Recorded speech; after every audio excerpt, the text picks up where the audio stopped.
وإذ بوأنا لإبراهيم مكان البيت ألا تشرك بي شيئا وطهر بيتي للطائفين والقائمين والركع السجود وأذن في الناس بالحج يأتوك رجالا وعلى كل ضامر يأتين من كل فج عميق ليشهدوا منافع لهم ويذكروا اسم الله في أيام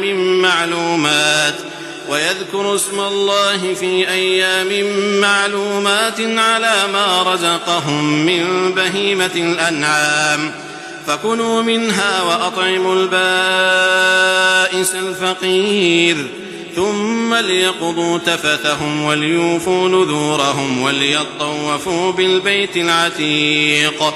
ذلك ومن يعظم حرمات الله فهو خير له عند ربه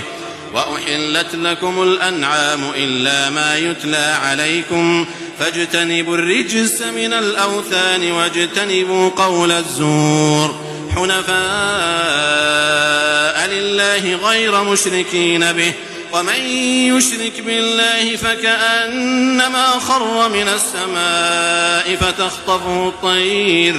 فتخطفه الطير أو تهوي به الريح في مكان سحيق.